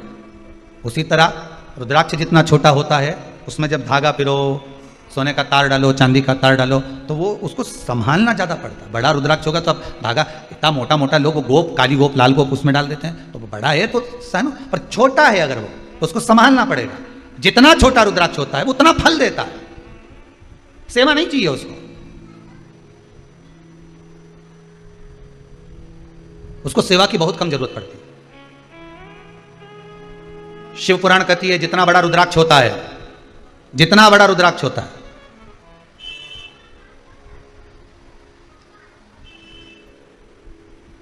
कल हम प्रयास करेंगे। एक भगत ने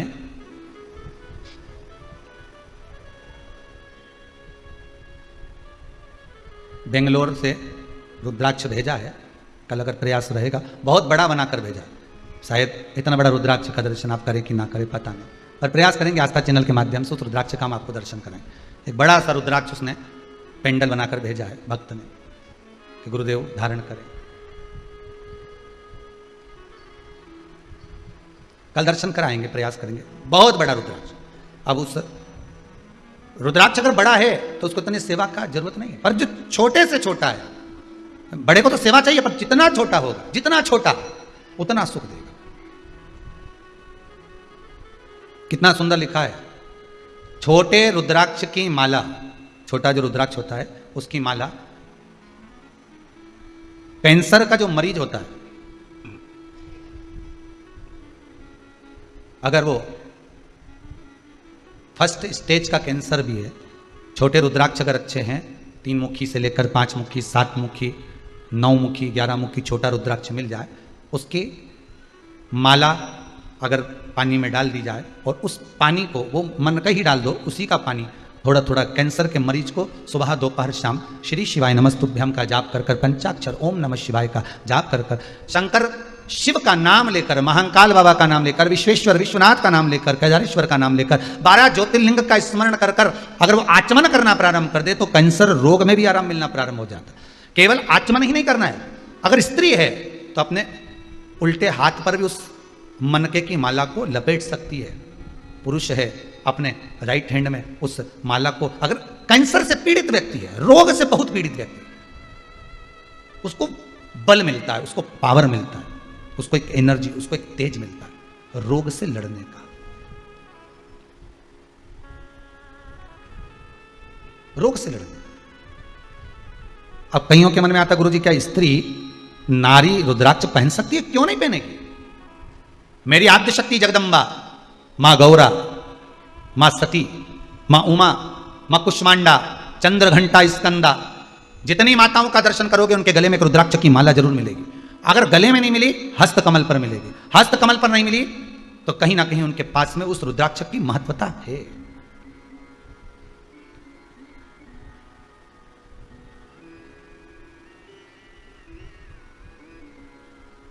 बस एक अंतर है, तुलसी की माला हम पहनते हैं तो उसमें मन के कितने होते हैं?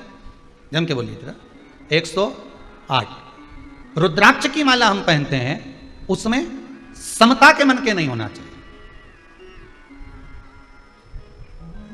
उसमें समता के मन के नहीं होना चाहिए, उसमें प्रयास रहे विषमता के मन के। क्यों? उसका क्या कारण है? रुद्राक्ष शिव महापुराण की कथा कहती है कि विषम परिस्थिति में विषमता के मन के उसको भेद देते हैं। ध्यान दीजिएगा, विषम परिस्थिति में व्यक्ति रुद्राक्ष कब पहनता है? व्यक्ति रुद्राक्ष की माला कब धारण करता है? व्यक्ति रुद्राक्ष कब पहनेगा? अरे बोलो तो, जब उसको कोई तकलीफ आती है, महाराज जी बताओ मेरे को तकलीफ है, क्या करूं? 7 मुखी रुद्राक्ष पहन ले, मेरा व्यापार नहीं चल रहा, 7 मुखी पहन ले, मेरे को ये शरीर में कष्ट हो रहा है, घुटने दुख रहे हैं, कमर दुख रही है, 5 मुखी पहन ले, मेरे यहाँ संतान नहीं, 9 मुखी पहन ले, मेरे यहाँ ऐसा हो गया, 11 मुखी पहन ले, ब्लड प्रेशर गड़बड़ हो गया, 12 मुखी पहन ले। तो ये रुद्राक्ष कब व्यक्ति पहनता है? जब उसको कुछ कष्ट होता है, मतलब विषम परिस्थिति है उसकी विषम परिस्थिति है, तब वो रुद्राक्ष धारण कर रहा है। तो विषम परिस्थिति में विषमता के ही रुद्राक्ष उसका भेद कर देते हैं, उसको भेद देते।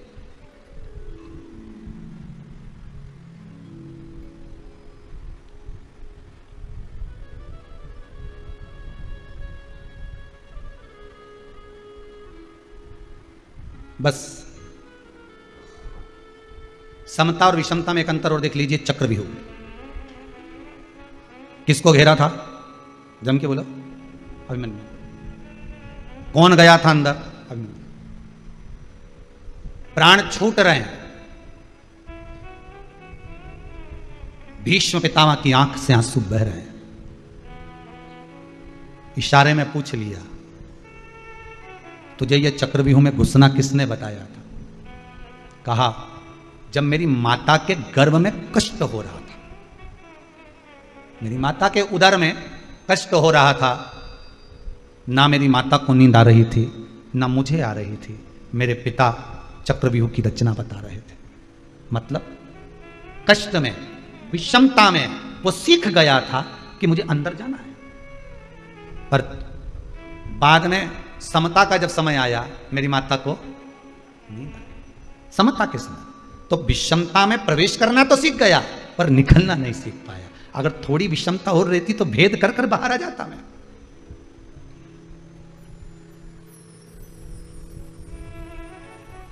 भेद कर कर मैं बाहर आता। हमारे यहां पर 3 रोटी खाओ तो घर की माताएं कहती थोड़ा आधा टुकड़ा और लेना पड़ेगा। 3 तिगाड़ा काम बिगड़, लो जरा इतना सा टुकड़ा और लो। अच्छा, रसगुल्ला खाते समय तो नहीं बोलती कि तुमने 3 खाया, एक और लो। या सुनार की दुकान पर 3 आइटम लिए हों और मां बोल दे कि नहीं 3 तिगाड़ा, या तो एक और दिलाओ, नहीं तो एक कम का तो बोलेगी नहीं, एक और दिलाओ। मतलब शंकर जी के जितने काम है, वो जल की जो पात्र रखा रहता है जलाधारी, वो भी 3 पाए, ब्रह्मा विष्णु महेश। ठीक है, ऊपर जो जलाधारी बंदी है उसमें चेन भी 3, त्रिशूल 3, बेलपत्र 3, नयन 3, त्रिपुंड, त्रिलोकी का नाथ।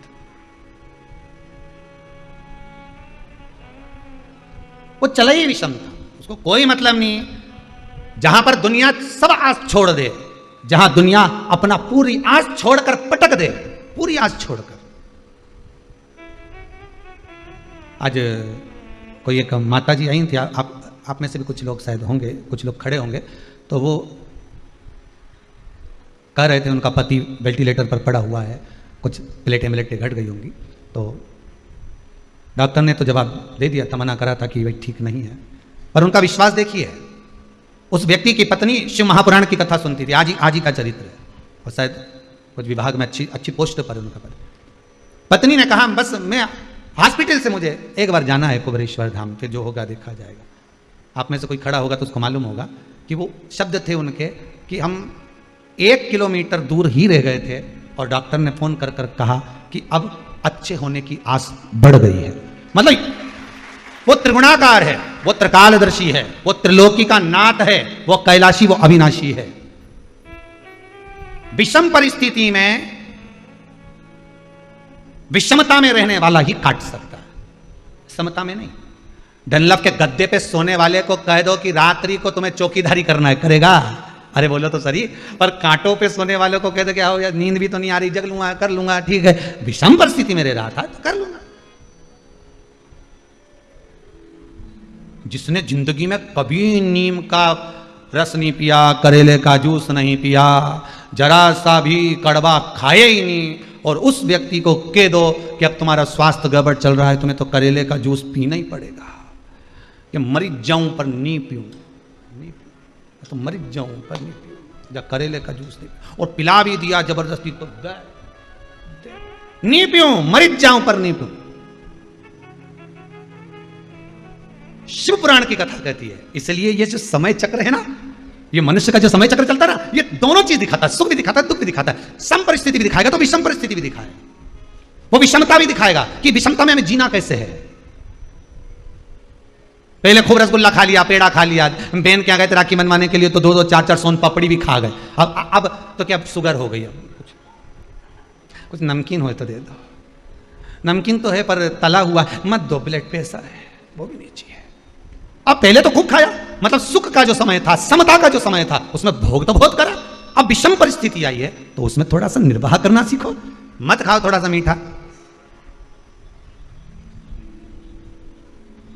पर गुरुजी शरीर तो मान जाए, पर जाका क्या करूं? ये 2 तोला की है नहीं, टर टर करे, बस जय गड़बड़ करे। इतनी सी तो धरी है, पर क्या स्वाद चाहिए क्या? बस यहीं तक का स्वाद है। इसके बाद तो लड्डू, पेड़ा, गुलाब जामुन, इमरती, भजिया, पकौड़ा सब नीचे जाके भेला हो गया, मिक्स वेज। अंदर जाके तो सब है।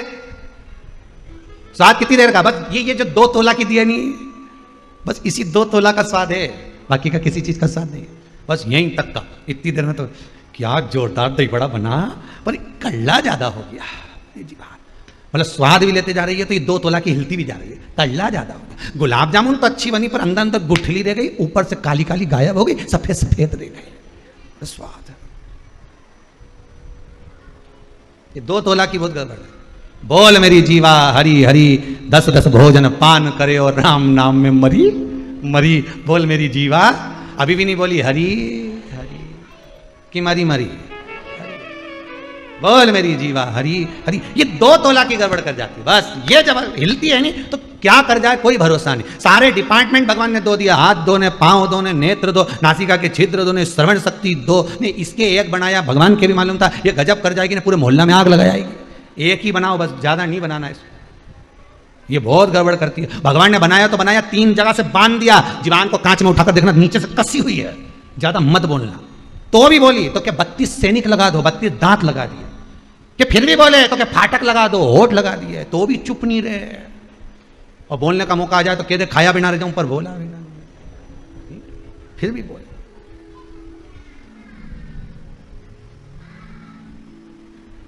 एक दिन जिभ्या ने दांतों से कहा, तुम मेरे 32 भाई हो, तुम मुझे कभी मत काटना हो, मैं तुम्हारा हमेशा साथ दूंगी हो। 32 भाइयों ने हाथ जोड़ के किया, बहन जिभ्या हम तो नहीं काटेंगे, पर तू हमारा ध्यान रखना रही हो, तो किसी से आड़ी टेढ़ी मत किया जाए, नहीं तो 1 में 32 की 32 धनी पड़ जाएगा। हम तेरा ध्यान दे रहे, तू हमारा ध्यान देना। तू 1 शब्द बोलेगी ना, उन्हें 1 दिया धरके ने 32 नहीं पिट गया, कहीं नहीं बचा। फिर मुंडा में सोफा सेट ही पूरा गाया। तो भगवान ने सागौन की चौखट दी और क्या साजड़ के लगा, तो फिर हो गया है? तो क्या बचा। अब विषम परिस्थिति में विषमता के मन के ही आपको काम कर जाएंगे। शिव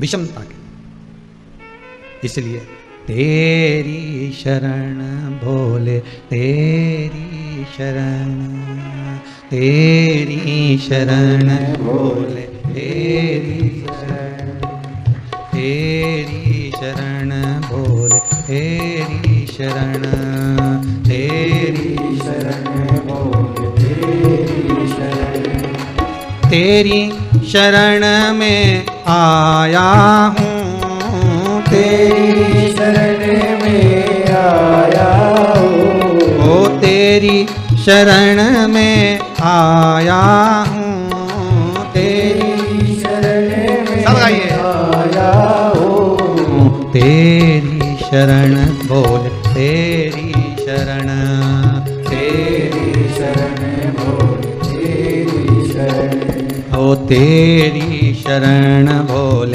तेरी शरण, तेरी शरण बोल, तेरी शरण, तेरी शरण में आया हूँ, तेरी शरण में आया हूँ, ओ तेरी शरण में आया हूँ, तेरी शरण में आया हूँ, बोले तेरी शरण, बोले तेरी शरण, तेरी शरण बोले, तेरी शरण, ओ तेरी शरण बोले, तेरी शरण, तेरी शरण बोले, तेरी शरण। आओ से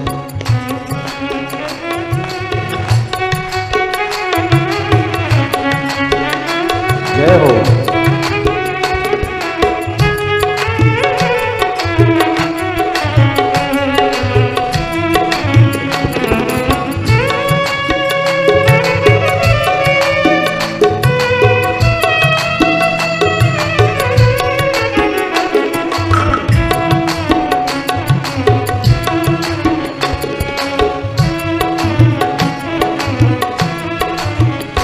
सारी दुनिया का मैं ठुकराया हूँ,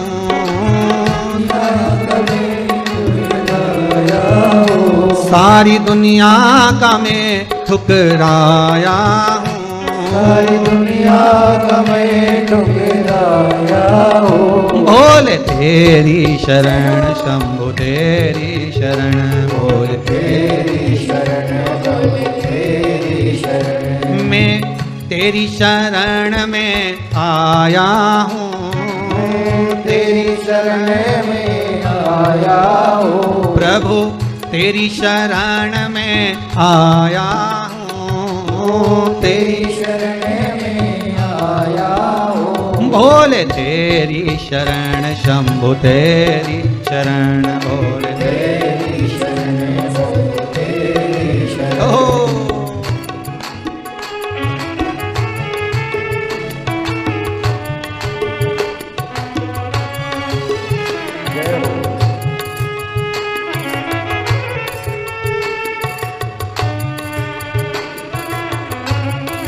शंकर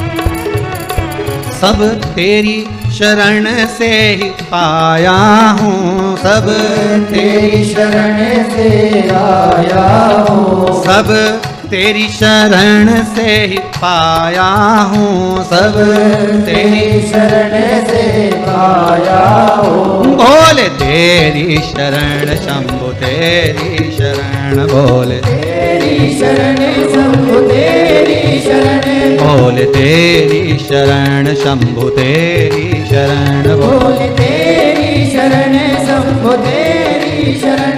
मैं तेरी शरण में आया हूँ, मैं तेरी शरण में आया हूँ। मैं तेरी शरण में आया हूँ, मैं तेरी शरण में आया हूँ। बोले तेरी शरण शंभु तेरी शरण, बोले तेरी शरण शंभु तेरी शरण, बोले तेरी शरण शंभु तेरी शरण, बोले तेरी शरण शंभु तेरी शरण, बोले तेरी शरण शंभु तेरी शरण, बोले तेरी शरण शंभु तेरी शरण।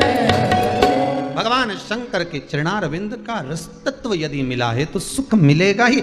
विषम रुद्राक्ष भी विषमता के समय को काट देता। कभी कभी अगर रोग घेर भी लेना तो एक बार प्रयास जरूर करना रुद्राक्ष का पानी पी कर देखना। कभी अगर रोग घेरे भी ना तो रुद्राक्ष का पानी बहुत फलदायक है।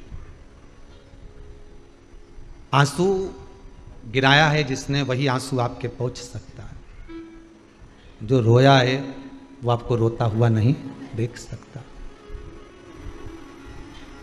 कि प्रेम जब अनंत हो गया रोम रोम संत हो गया।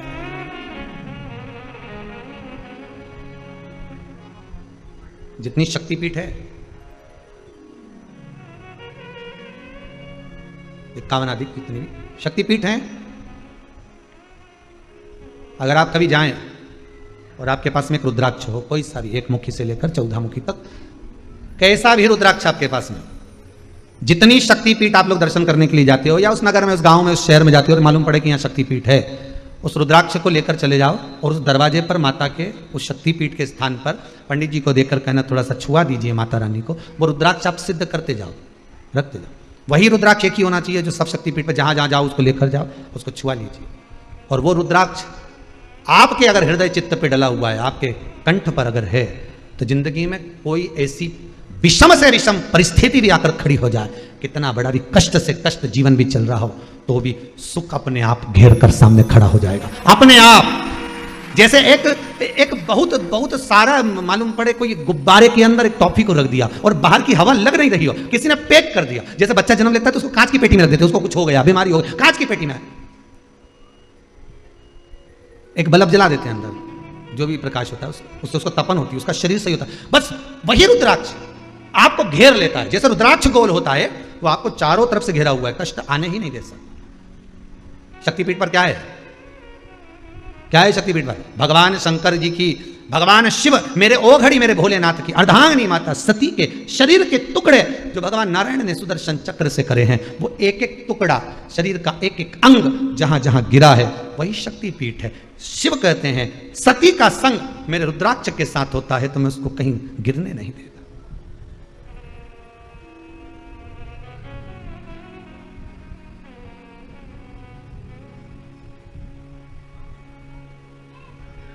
मैं उसको कहीं गिरने नहीं देता।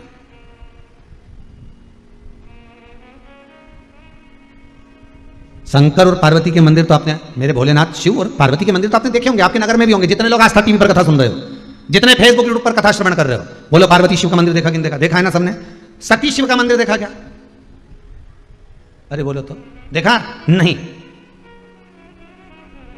सती ने प्रश्न किया था शंकर भगवान से, ये माता सती का प्रश्न है। सती मैया ने शिव से प्रश्न करा था। कुम्भज बाबा के आश्रम में जब कथा श्रवण करने गए, उससे पहले जब शंकर भगवान सती को समझा कर ले जा रहे हैं, तब सती ने प्रश्न किया था, क्या आप मेरे साथ संपूर्ण जीवन काल में रहेंगे? शिव कहते हैं मैं अमर हूं, तू अमर नहीं है। मैं अमर और तुम अमर नहीं हो, तुम्हें तो मरना पड़ेगा। ओ प्राण छूटेंगे मेरे? हाँ। फिर कोई ऐसी बूटी नहीं है जिससे मैं अमर हो जाऊं? शंकर भगवान बोले बूटी तो नहीं है, कथा जरूर है। तो क्या कथा से भी कोई अमरता होती है?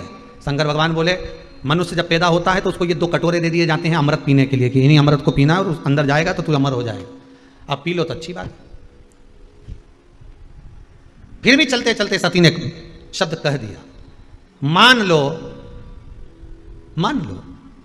अगर मेरे प्राण छूट गए, पर मैं चाहती हूं कि मैं भी इस भूमंडल पर, संसार सागर में, पूरे ब्रह्मांड में, सती कहती है कि मेरा भी एक स्वरूप रहना चाहिए, मेरा भी एक स्वरूप रहे। आप अगर कृपा करोगे तो ऐसा हो नहीं सकता। शंकर भगवान ने कहा सुनो सती, ना जाने कितने तुम्हारे जन्म हुए हैं और आगे भी जाकर तुम्हारे ना जाने कितने जन्म होंगे। सती की योनि से छूटोगी तो कोयल बन जाओगी, क्योंकि यज्ञ के कुंड में कूदकर समाप्त होगी तो कोयल का जन्म लेना पड़ेगा। कोयल की योनि से छूटोगी तब जाकर पितरों की कन्या के गर्भ से तुम जन्म लोगे और तुम्हारा नाम पार्वती होगा। ठीक है, पार्वती आपके साथ रहे, घर घर मंदिर मंदिर देवालय देवालय में पार्वती शिव की पूजन हो, क्योंकि मेरा ही एक स्वरूप है। पर मैं चाहती हूं मेरा नाम, मेरा संबोधन, मेरा शब्द प्रत्येक भूमंडल पर चले। तब शिव ने कहा बोलो तो तुम चाहती क्या हो? सती के शब्द हैं, क्या चाहती हो तुम? सती कहती है मेरा संबोधन। व्यक्ति क्या चाहता है? उसका नाम, संबोधन। शिव जी ने वर दे दिया, सती चलो मेरे साथ कुंभज ऋषि के आश्रम कथा सुनने के लिए। मैं तुम्हें वर देता हूं सती, मृत्यु लोक में भूमंडल पर जितनी नारियां, कन्याएं, स्त्रियां जन्म लेगी, उसमें एक अंश सती तुम्हारे सातित्व का रहेगा। नारी में एक अंश तुम्हारे सातित्व का रहेगा। जो पति की निंदा नहीं सुन पाई और अपने प्राणों को त्याग दिया, तो नारी में एक अंश सती का रहता है। इसलिए स्त्री को कई बार कहते हैं कितनी सातित्ववान है, कितनी सती प्रिया है, कितनी सातित्ववान है। सती का अंश कब देखा जाता है? स्त्री के स्वरूप में, जब कोई उसके पति की निंदा करे, बुराई करे, अपशब्द कहे, उसके पति पर जब उंगलियां उठाई जाए, हस्तक्षेप किया जाए, ताने दिए जाए, तब सती जैसे पति पिता के सामने जाकर खड़ी हो गई। अपनी बहनों को नहीं गिना, कि माता को भी नहीं देखा, पिता से, जिस पिता ने सम्मुख में खड़े होकर अपशब्द कहे, सती उनसे कहती है मैं अपने पति के लिए आपको भी नहीं देखूंगी, पर कर कुछ नहीं सकती हूं, क्योंकि तुम मेरे पिता हो, तुम मेरे जनक हो, तुम मेरे जन्मदाता हो। अगर आज बेटी अपने पिता पर अग्नि का प्रहार कर दे तो दुनिया क्या कहेगी पिताजी? सती खड़ी रही, चाहती तो माता सती सब कुछ नष्ट कर देती, पर सुन ना सकी पति की निंदा, इसलिए खुद ही भस्म हो गई। सती का सातित्व है।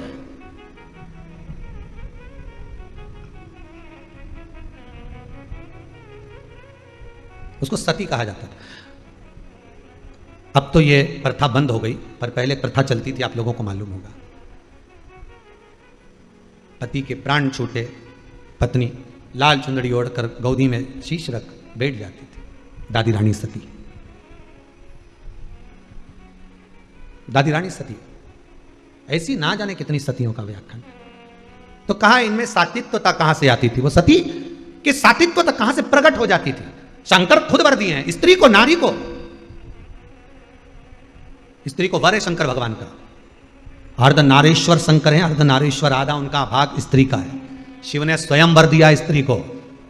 स्त्री को वर देते समय शंकर ने कहा था कि सातित्वता का भाव नारी में रहेगा। नारी अगर चाहे तो किसी की सामर्थ्यता नहीं कि निगाह उठाकर देख ले, कब वो सती अपने असली स्वरूप में प्रकट हो जाए। कब?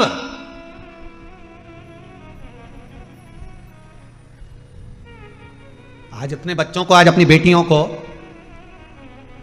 पढ़ाने के साथ में, विद्या के साथ में अपनी बेटियों को एक संस्कार और दो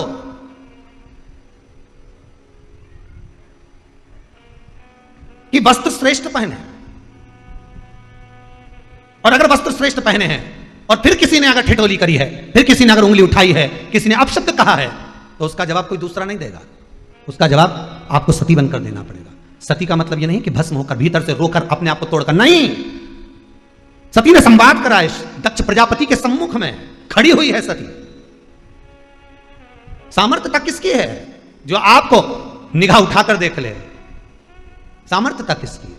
जो आपके ऊपर कुछ बोल दे, संबोधन कर दे, कोई वाक्य कह दे। सामर्थ्यता किसकी?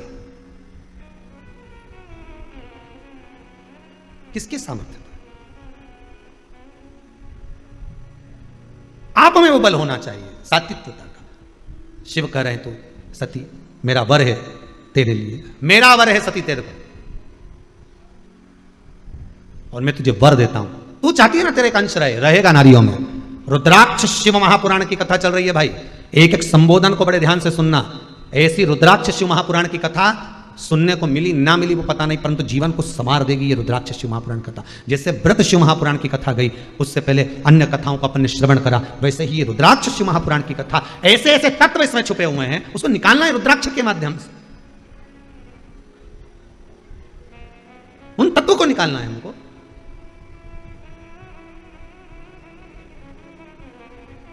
उन तत्वों को ग्रहण करना। कहां सती? सती शिव कह रहे हैं तेरे में वो बल है सती। मृत्यु लोक में जो स्त्री, मृत्यु लोक में जो कन्या, मृत्यु लोक में जो नारी, मृत्यु लोक में जो स्त्री जाएगी, उसको तेरा एक अंश दिया जाएगा, तेरा एक अंश दिया। और मेरा इस भारत की भूमि की सभी माताओं को, सभी बहनों को, सभी बेटियों को, सभी जीजियों को मैं हाथ जोड़कर निवेदन करूं, आप में वो बल छुपा है। किसी की सामर्थ्यता नहीं कि कोई आप पर दृष्टि डाल दे, किसी की सामर्थ्यता नहीं कि कोई आप पर उंगली उठा दे। बस आप सती का भाव अपने भीतर रखिए, सात्विकता अपने भीतर रखिए।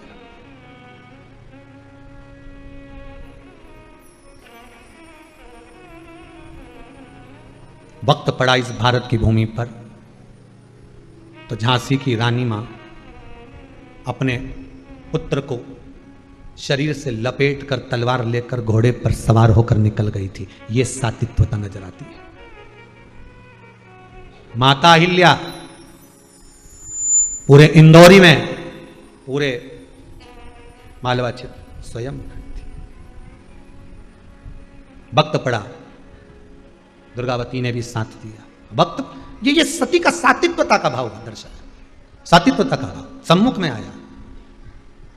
विषम परिस्थिति में भी नारी आपका साथ देवे तो समझ लेना कि ये सात्विकवान है। विषम परिस्थिति में भी स्त्री आपका साथ देवे, समझ लेना सात्विकवान है। और मालूम पड़े पति को थोड़ा सा भी दुख आया, कर्जा ज्यादा हो गया, कुछ भी नहीं, और पत्नी मायके जाके बैठ जाए, समझ लेना सम परिस्थिति। बड़ा कठिन, बड़ा विचित्रम। थोड़ा थोड़ा समझिए, आया है बुरा वक्त, थोड़ा दिखाने के लिए आया है। बुरा वक्त आता है और एक का नहीं सबका आता है, समय आएगा, पर वो कुछ सिखाने के लिए आएगा, कुछ सीख देने के लिए आएगा। सीखना हमको है, समझना हमको है। पिछली कथा का याद कर लो, अपनों में छुपे गिरों को पहचान और गिरों में छुपे अपनों को पहचानने के लिए बुरा वक्त आता है। हमें अपनों को अपनों में छुपे और गेरों में छुपे अपनों को पहचानना है कि बुरे वक्त में ही दिखाई देंगे ये अपने हैं कि नहीं है, ये पराए हैं कि नहीं। रुद्राक्ष शिव महापुराण की कथा कर रही है। छोटे से छोटा रुद्राक्ष फल देता है और वो फल आनंदित देता है। यशोदा मैया जिस अश्रु के बल पर बेटी के घर में पुत्र लेकर आ जाती हैं, फिर कहूंगा रोने वाला पूर्व में रोया हुआ व्यक्ति ही ये रोए हुए व्यक्ति को चुप करा सकता है, क्योंकि मन की दशा को जानता है। शंकर भगवान के नयन का अश्रु है रुद्राक्ष, इसलिए रुद्राक्ष आपके गले में है, कंठ पर है, हस्त कमल में है, तो वो रोने तो नहीं देगा। बस विश्वास हो और असली हो। रुद्राक्ष असली भी होना चाहिए, उसकी भी एक परीक्षा होती है रुद्राक्ष की, कि रुद्राक्ष असली कैसा होता है। कोई कितना ही आई मार्क लगा कर दे दे, पर उसकी भी एक परीक्षा होती है रुद्राक्ष, पर परीक्षा में पास भी होना चाहिए। तुम्हारी भी एक आध परीक्षा होना चाहिए। इतने साल से शिव पुराण सुन रही है, शंकर की हुई कि नहीं हुई, देखे तो एक आध परीक्षा हो सकता है, कभी कोई एक आध कथा परीक्षा पे बाज दे, अपने कहीं भरोसा शिव पुराण है। परीक्षा तो कितनी दी, परीक्षा ली माता सती ने, परीक्षा दी माता पार्वती ने, माता उमा ने परीक्षा दी है। एक आध कथा कहीं परीक्षा पर भी हो सकती है, आने वाले समय में कोई भरोसा नहीं हो। राम जी की परीक्षा ली गई थी, लक्ष्मण जी की परीक्षा ली गई थी, 14 वर्ष राम भैया के साथ वन जाकर। उर्मिला जी की परीक्षा ली गई थी, माता जानकी की परीक्षा ली गई थी। राम जी की परीक्षा बार बार ली, एक धोबी की वार्ता सुनकर। भगवान कृष्ण की परीक्षा ली,